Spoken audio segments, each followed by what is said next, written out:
ચાલો હવે એક ટાઈપની નંદ સમીકરણ આપણે જે વિદ્યુત રસાયણ છે એમાં નંદ સમીકરણની એક ઉપયોગિતા કરાવું છું એટલે ધ્યાનથી આ જોજો ક્વેશ્ચન ધારો કે હું એક અહીંયા કોષ લઉં Zn2 plus Fe2 plus Fe total 3 question લઉં છું ત્રણે ક્વેશ્ચન હું સોલ્વ કરાવી દઉં છું એટલે તમને શું એનું મેઇન એનું ફંડામેન્ટલ ખબર પડી જાય કે જે તેનો ઉપયોગ શું છે અને નંદ સમીકરણ કેવી રીતે જોવાય ધારો કે અહીંયા મેં સાંદ્રતા રાખી 0.01 મોલર અને અહીંયા x મોલર આના માટે તમને E0 Fe2 plus Fe નો પોટેન્શિયલ અને Zn2 plus નો બંનેનો રિડક્શન પોટેન્શિયલ આપી દીધો છે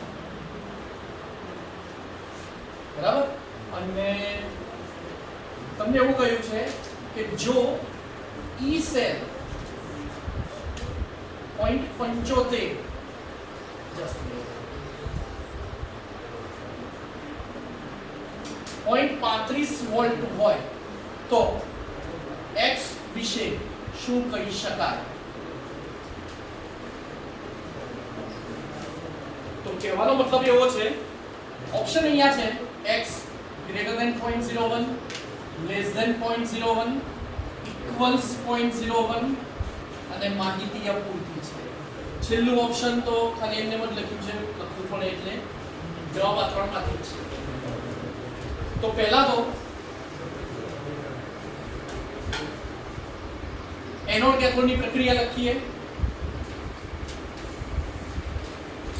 એનોડ ઉપર કઈ પ્રક્રિયા થશે બોલો એનોડ ઉપર પ્રક્રિયા ડાબી બાજુ હંમેશા એનોડ જમણી બાજુ કેથોડ તો Zn gives Zn2 plus 2 electron Cu2 plus 2 electron gives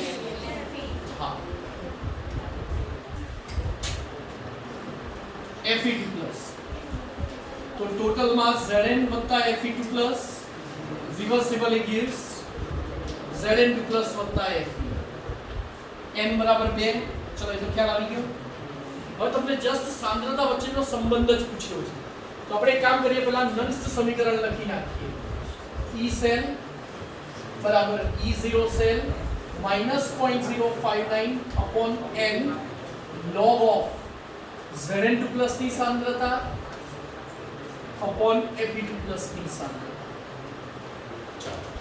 E cell આપ્યો છે હા 0.35 E0 સેલ કેટલો થાય cathode minus anode -0.44 minus plus 0.76 76 માંથી 44 જાય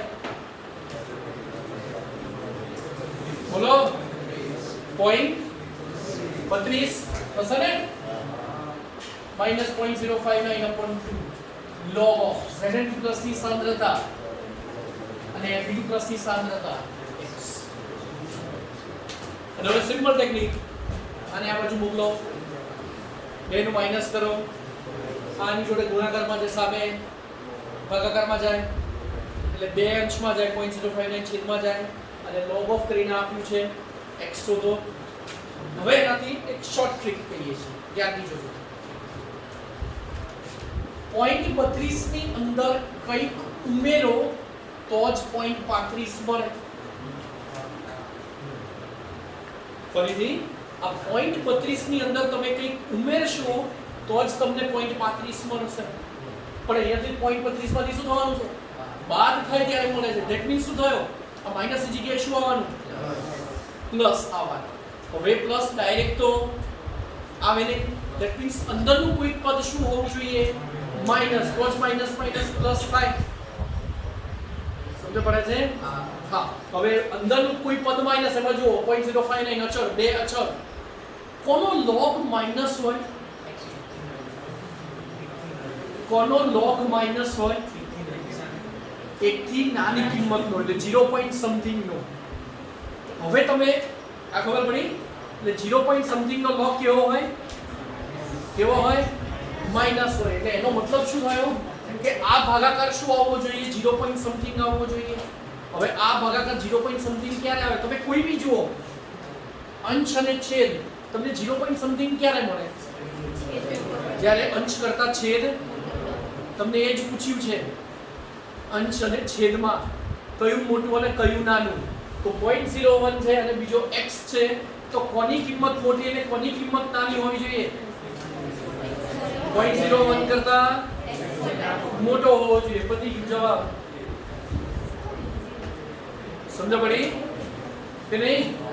હા, બીજી એક મેથડ આખું ગણો, x જવાબ આવે અને x જે જવાબ આવે એની ઉપરથી નક્કી થઈ જાય. બરાબર. ચલો હવે આમાં એક નેક્સ્ટ દાખલ આવી ગયો. ખાલી તમારે પ્રેક્ટિસ ક્યાં કરવી પડે? હંમેશા યાદ રાખવાનું, જ્યારે બી તમે નટ સમીકરણ લખો ત્યારે એનો મેથડ કમ્પલસરી લખવાના. આ પ્રક્રિયા, અને પ્રક્રિયામાં નિપજોની સાંદ્રતા ભાગ્યા પ્રક્રિયકોની સાંદ્રતા જોઈ લો. આ સમજ પડી ગઈ? એટલે આ પ્રેક્ટિસ થી જ લખવાનું. ભલે એમસીક્યુ હતો તોય મેં આખું લખ્યું, પણ લોજિક ખબર પડી ગઈ છે કઈ કે કઈ ડાઉટ, કોઈ કન્ફ્યુઝન? ચલો નેક્સ્ટ. હવે આમાં જ આપણે થોડુંક એડવાન્સ લઈએ.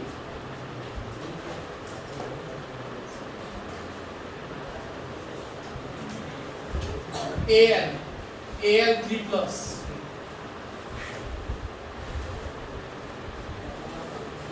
Cu2 plus Cu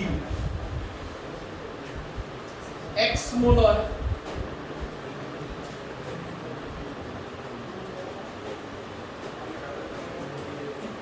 .001 molar. બરાબર?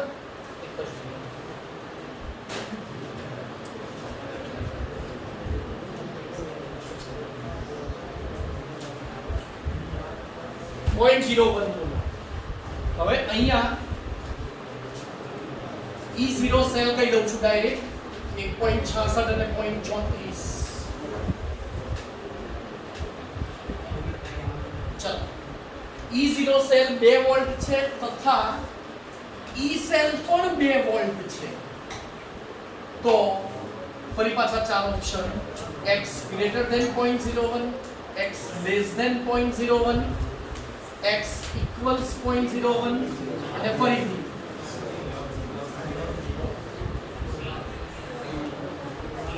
ચાલો. એટલે હવે નટ સમીકરણ લખીએ એની પહેલા આપણે એનો ટેબલ લખીએ ખાસ.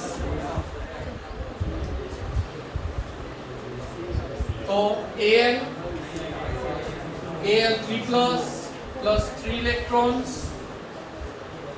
Cu2 plus 2 electrons gives Cu. ઉપરનું સમીકરણ કેટલા વડે ગુણીશું? 2 વડે. કેમ? કેમ કે જ્યારે પણ તમે ટોટલ સમીકરણ લખો ત્યારે ઇલેક્ટ્રોનની સંખ્યા સરખી હોવી જોઈએ. ખ્યાલ છે? હા. તો 2Al વત્તા 3Cu2 plus reversibly gives 2Al3 plus.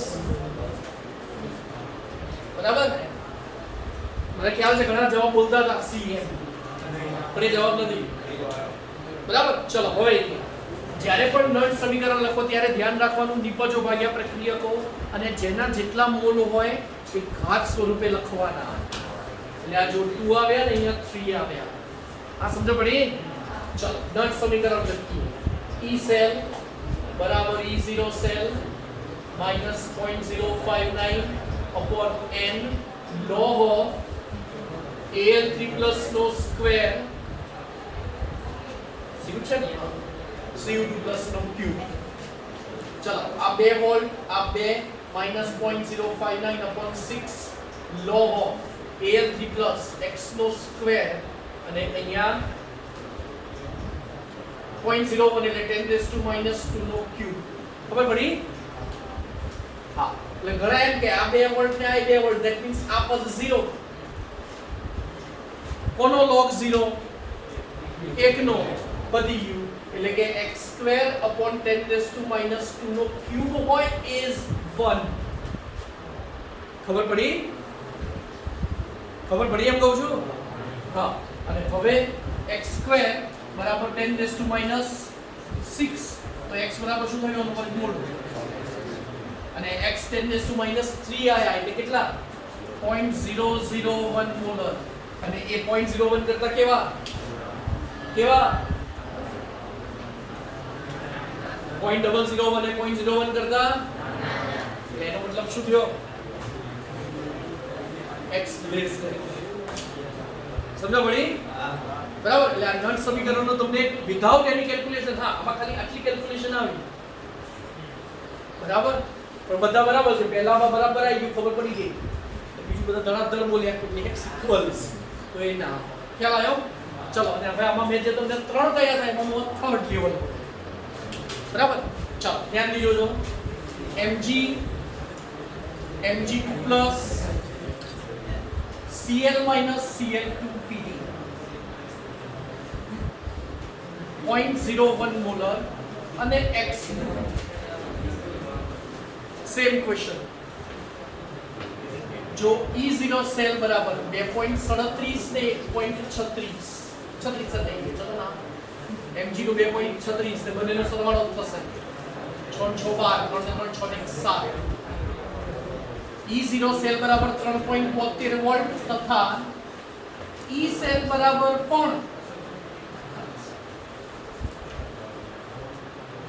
તો ડેશ બરાબર અને હવે આમાં ચાર ઓપ્શન છે less than greater than equals અને માહિતી અપૂરતી છે તો ફરી પાછું શું લખવું પડશે પહેલા એનોડ કેથોડ ને ટોટલ હજી ફરી કહી દઉં એનોડ કેથોડ ટોટલ કમ્પલસરી આવડવા જોઈએ ચલો આનો એનોડ ની પ્રક્રિયા શું થાય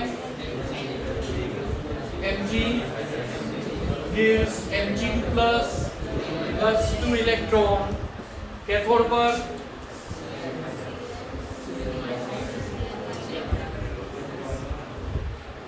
ક્લોરીન 2 ઇલેક્ટ્રોન મેળવે ક્લોરીન વાયુ તો જ ક્લોરાઇડ આયનમાં કન્વર્ટ થાય તો પેલા ધન આયનની જેમ બોલવા જો 2Cl- વત્તા 2 ઇલેક્ટ્રોન gives Cl2 ન થાય બરાબર તો અહીંયા સમીકરણ થશે Mg વત્તા Cl2 gives Mg2 plus વત્તા 2Cl minus આની ઉપરથી નંસ્ત સમીકરણ લખીએ E cell બરાબર E0 cell minus 0.059 upon 2 log of બંને આયનો ક્યાં આવ્યા નિપજ સાઈડ તો એક કે છેદમાં એક કેમ કે તમે જો આ બધામાં લખતા હતા તો 2Al અને 3Cu સોલિડ તો તમે આમ ગણતા હતા ધેટ મીન્સ એક લેતા હતા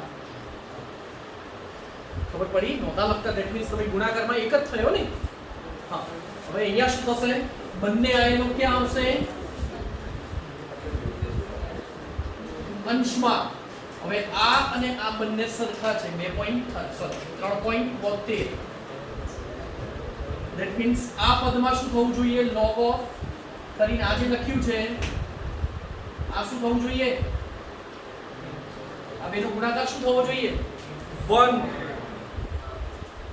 ખબર પડે છે કે નહીં હા તો શું થશે Mg2 plus અને Cl minus નો સ્ક્વેર એ બેનો ગુણાકાર 1 Mg2 plus ની સાંદ્રતા 0.02 છેદમાં જાય 0.01 સોરી 2 નહીં બરાબર એટલે આ કેટલા આવ્યા 100 સ્ક્વેર બરાબર આ થયા વર્ગમૂળ કાઢો કેટલા થયા 10 મોલર જે કિંમત કેવી થઈ x બરાબર 10 મોલર એ મૂળની થઈ તો જવાબ શું આવશે ઘણા ઇક્વલ્સ કરે ત્રણેયમાં એ તમે જોયું હશે પ્રેડિક્શન ખોટા જ પડ્યા એટલે ખાસ ભાઈ આપણે JEE મેઇનમાં અને આપણે નીટમાં પણ આવા ટાઈપના ક્વેશ્ચન ખાસ પૂછે છે કે જેમાં એટલે આ એક કેવું થયું કે એક પેટર્ન મગજમાં બેઠી કે આ ટાઈપનું હોય તો આપણે જ્યારે આ રીતે જાતે વિચારીને આપણે સોલ્વ કરી શકાય ખ્યાલ આવી ગયો બધાને બરાબર